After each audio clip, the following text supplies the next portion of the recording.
హన్మకొండ రామ్నగర్ జెండా Navachaitanya youth association ఆధ్వర్యంలో గణనాథు నిమజ్జన వేడుకలు ఘనంగా నిర్వహించారు. ఈ సందర్భంగా ధనంజయ్ మాట్లాడుతూ గణపతి నవరాత్రి ఉత్సవాలు ఘనంగా నిర్వహించాలని వారు వెల్లడించారు. ఈ కార్యక్రమంలో విగ్రహదాత ఆడపు భువనేశ్వరి, రమేష్, రాజు దంపతులు, సాయి, నిఖిత, రుద్ర, అధ్యక్షుడు ప్రకాష్, మహేష్, రాజేందర్ రెడ్డి, ప్రవీణ్, కుమారస్వామి, రమేష్, నవీన్, వెంకటేష్, రాజు, కాలనీ వాసులు, మహిళలు పాల్గొన్నారు. రామ్నగర్ నవచైతన్య యూత్ అసోసియేషన్ నుంచి మాట్లాడుతున్నాం. అది రామ్నగర్ జెండా హన్మకొండ.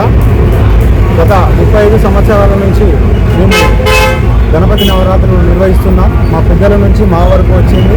35 సంవత్సరాల నుంచి మేము ఏకదాటిగా గణపతి నవరాత్రులు నిర్వహిస్తూ ఉన్నాం. అలాగే ఈ సంవత్సరం 35వ సంవత్సరం అంగరంగ వైభవంగా ఈ సంవత్సరం మేము నవరాత్రులు జరుపుకున్నాము. అలాగే ఈరోజు నిమజ్జన కార్యక్రమం జరుగుతుంది. మా కాలనీ మహిళలే కానీ చిన్నారులే కానీ అందరూ కలిసి కట్టుగా చేసుకుంటాము. అలాగే ఈరోజు కూడా చాలామంది మహిళలు ముందుంటారు.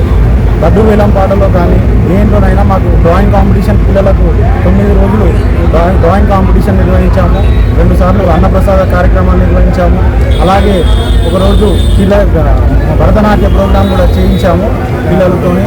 ఒకరోజు సత్యనారాయణ స్వామి వ్రత కార్యక్రమం కూడా చేయించాము.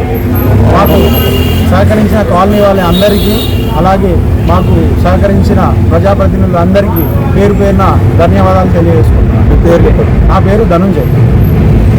యూత్ అసోసియేషన్ రామ్నగర్ ఆధ్వర్యంలో ఈ సంవత్సరం 35వ సంవత్సరం మేము గణపతి నవరాత్రులు సెలబ్రేట్ చేస్తున్నాము.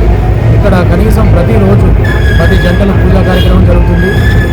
అలాగే కల్చరల్ యాక్టివిటీస్ జరుగుతాయి. చిన్నపిల్లలకు డ్రాయింగ్స్, అదర్ యాక్టివిటీస్ కూడా చేయడం జరుగుతుంది. ప్రతిరోజు కాకుండా 2 డేస్కి ఒకసారి లడ్డు వేలం పాట జరుగుతుంది.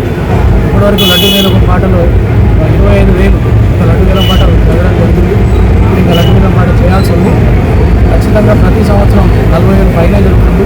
ఈ సంవత్సరం 50,000 దాటుతుందని మా అంచనా. పేరు ఆ పేరు ప్రవీణ్.